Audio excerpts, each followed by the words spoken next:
Hi everyone, Chris here from IELTS Advantage with another success story. So today we have Amit and he's going to share his success with you so that you guys can compare your notes with his, learn from him, and hopefully get the scores you need to. And hopefully one day you'll be doing a success story with me too. So Amit, can you just introduce yourself to everybody? Hi, my name is Amit. I'm from India. I work with an IT firm over here. I have been trying for IELTS since the past 2015.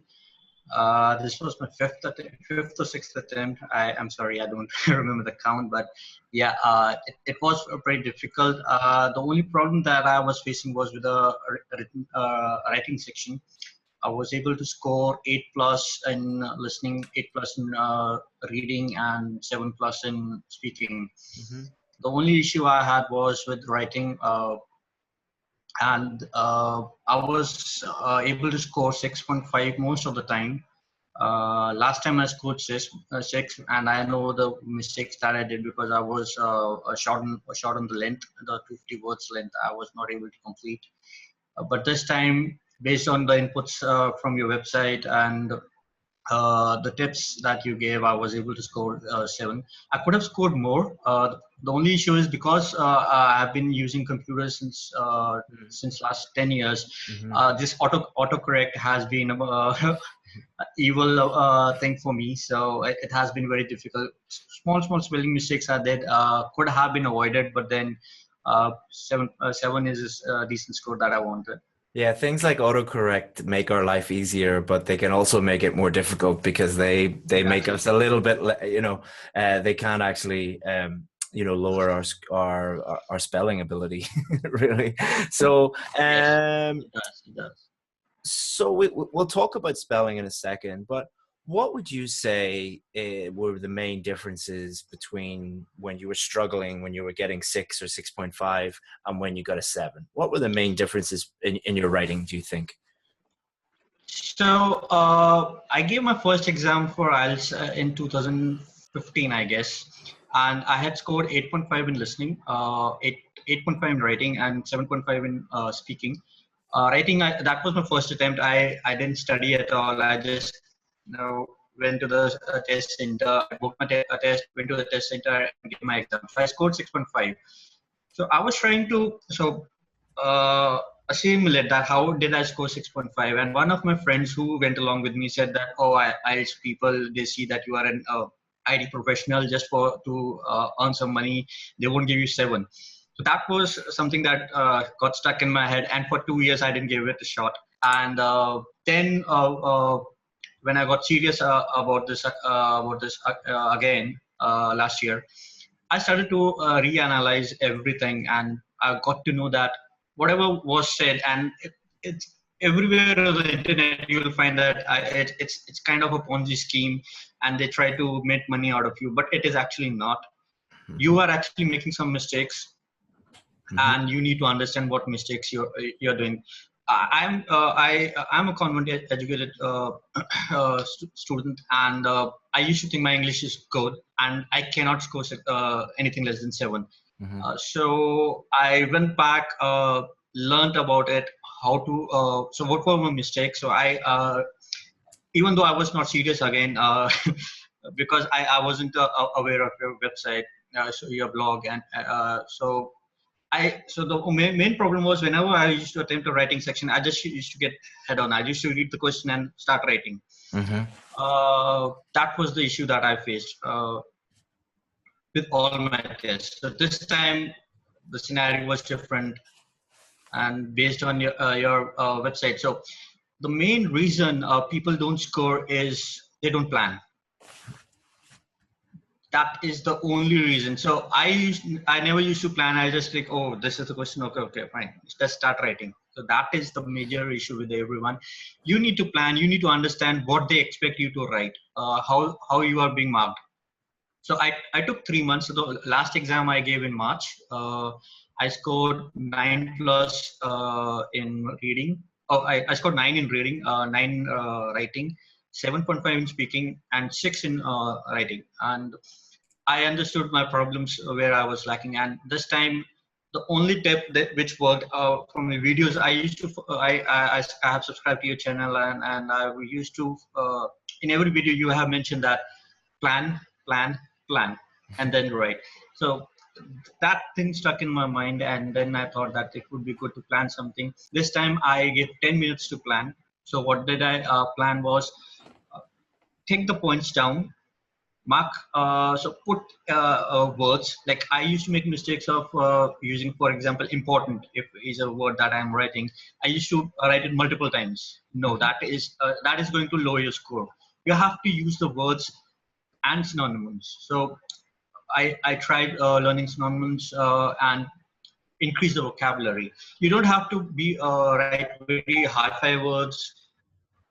Plain and simple words would do, but do not repeat the words. Mm-hmm. And then I got to know about complex sentences. Then that was something also mentioned on your website. Complex sentences and compound sentences are equally important. A lot of people do overlook them, but I would suggest not to overlook them. And that was also one of the points I practiced. And again, as I said, planning, and always attempt the right essay section first. Yeah, excellent, And then, excellent. and then the. Go ahead. Sorry. Go ahead, please. No, I thought. So, I thought okay, so it's always good to attempt the essay section first, because it gives you a lot of leverage. And I was able to complete 10 minutes before the time was up, both writing as well as the essay section as well as the letter section. The only thing was I was making notes before I was planning and making notes, the words that I could use, synonyms that I could use. So I was like writing everything down on the paper, and then I was putting it down on the sheet.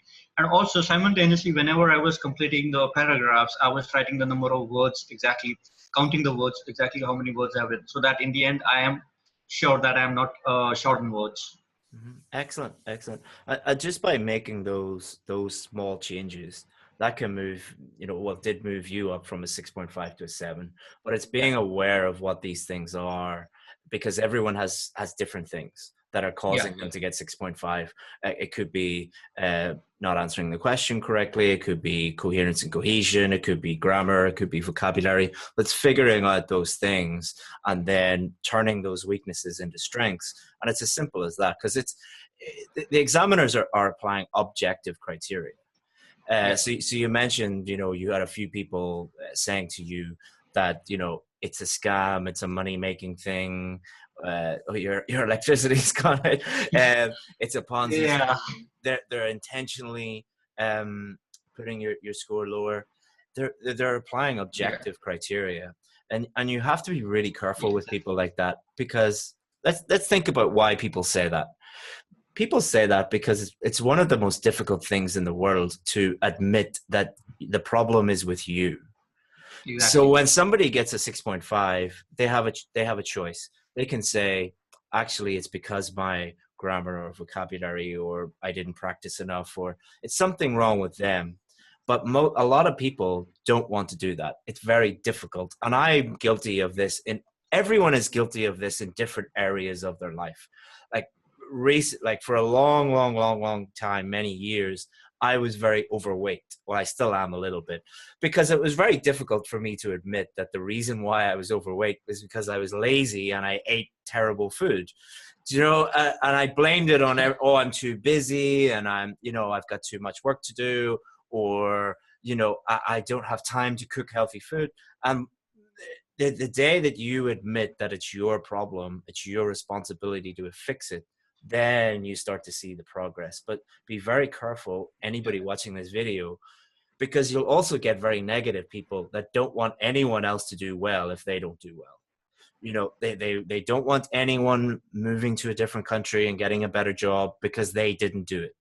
So they start to say that, oh, don't waste your time with that exam. It's all a money-making scheme.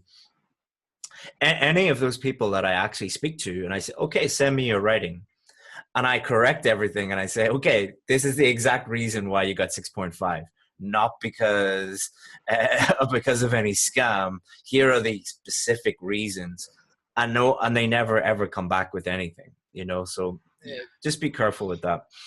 The other thing you talked And about. yes, Go ahead. Sorry. it takes only a short time to actually to understand what exactly the examiner is wants you to write, because it's not about English test. It's not exactly an English test. It's a test. Your IQ, your thought process. It involves a lot of factors and variables that you cannot understand until and unless you know how exactly you are being marked on this examination. It's not so the problem is with also a lot of Indian students face this problem because our examination system is way different than ours. Also, this is one of the issues Is that I you? think. I'm not an expert on the Indian education system. I've never actually lived or taught in India, but is the Indian education system based a lot on memorization and memorizing lots of things? Yeah. Yes. I It mean that does. I'm not criticizing India in any way or anything like that, but any other countries that I've taught in where memorization is a big part of the education system, people do struggle with the IELTS test because. So that's the exact reason a lot of people struggle with the reading Mhm, over here in India. So mhm, so my reading is good because so I did my higher education.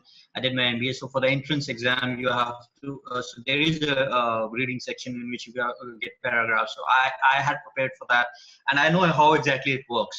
mhm, So so I know the tips and tricks. So for reading, it's always good to read the question first and then start reading the paragraphs. So mhm. that's the tip that I always carried along, and I would But suggest people also to highlight the works, mark the words that you could match with the paragraph. mhm, They could be paraphrased though, mhm. but you have to be very careful. I was smiling when you said planning because I just taught a big live lesson to about a group of I read the about 20,000 people. And I said, listen, every single one of the success stories, or 90% of the success stories, indicate that planning was one of the key factors that got them to a 7 or above. So do you think it's a yeah. good idea? And like every single success story, planning, because it means that you have like it's like Google Maps for your, you know, you have everything planned out. You know exactly where you're going. You know exactly what you're doing. You know that you've answered the question correctly already before you start writing. You know that your coherence and cohesion is going to be on point already before you start writing. And then you could also focus just on writing, not thinking writing, getting confused. Because Exactly. as I always say, your writing is a reflection of your thinking. If your thinking is clear, your writing will be clear. If your thinking is Yeah. confused, your writing will be confused. um, Exactly. and also you talked a little bit about synonyms, you know, developing your vocabulary so that you can you know, display a wide ranging vocabulary. And also you talked a little bit about complex sentences. Complex sentences are not complex, you know. Yeah, they are not. Complex sentences are sentences with just multiple clauses in them, like my name is Chris and I am from Ireland, but I used to live in Vietnam. That's a complex sentence. But most people would think that's a simple sentence because it has simple words and simple Yes. ideas. But people need to realize a complex sentence doesn't mean complex words, complex ideas. It just Yeah. means a simple sentence with multiple clauses in it. But the phrase, the because one is called a simple sentence and one is called a complex sentence, that's where people get confused a little bit. And if you write one or two simple sentences in your That's essay, more you're than fine. sufficient. You're fine. Yeah. You know, and the rest of your sentences will naturally be complex because most people do know how to write complex. I always have to do that when I do that. And also one more thing that I would highlight: punctuation is also important. Absolutely, yeah. For instance, in the letter, when you end it with your name, you do not have to put a full stop. I used to make that mistake. I used to put a full stop because I Yeah. am old school, kind of old school. So in the previous years, when we used to learn English, letter writing was one of in our curriculums, and uh, full stop, commas used to be mentioned. But then letters also needs to be you cannot just write anything. You need to No. plan it. Mhm. You need to plan it, and this time I was able to finish a letter in just 10 minutes of my Yeah. and handwriting. Yes, I have a terrible handwriting, That's great. Well, soon but they're bringing in the I was. they're soon bringing in the computer type-based Yeah. IELTS test soon, so that will help a lot. A lot of Indian people I know are used to using the computer all day. A lot of my Indian students are computer engineers, software developers, people like that. So they prefer to be typing. So that's all good. And that's great. So in general, just like you said, identifying what your particular problems are, and identifying what the examiners are looking for, and moving up to that level. It's not easy. I wouldn't say it's easy in No, terms of, it's because not easy. but it is simple, if you know what I mean. It's straightforward. Yeah. Nothing in it is beyond anybody. I mean, you did mention that it's like it does test your IQ. I wouldn't really agree with that to a certain, because some of the smartest people I know fail the test over and over and over and over again. Like a lot of the doctors, engineers, software guys that I work with, they have like 150 IQ, and they keep failing the test because they overcomplicate everything. You don't really need a high IQ to do well in this No, test. it's not. It's not. But it just tests your IQ level to some extent. Not. Of course, a few extra points is not going to do you any harm or anything like that. But of course, but there's not a correlation Direct. Yeah, between direct high correlation. IQ and doing well on the IELTS test. So, Amit, thank you very much. What are you going to do now that you've got the score that you need? So it's such a relief. I can focus on many other things that I'm currently having. I'm preparing for better job opportunities, as I mentioned before, and so I've got a lot of time to prepare for that. Excellent. And yes, I have been traveling to. So my wife is in Pune. I'm traveling every month, so that we could be together. So just trying to be together. That's all we're trying to do. I know it's important. I know what it's like to not be able to spend enough time with the family because Yeah. of work and everything. So glad I could help you out with that. And Thank you so much. you're welcome, Amit. You're welcome. And if you need anything in the future, just let me know. All right, Amit. Sure. Thank you so much. Bye You're bye. welcome. Bye bye, Amit.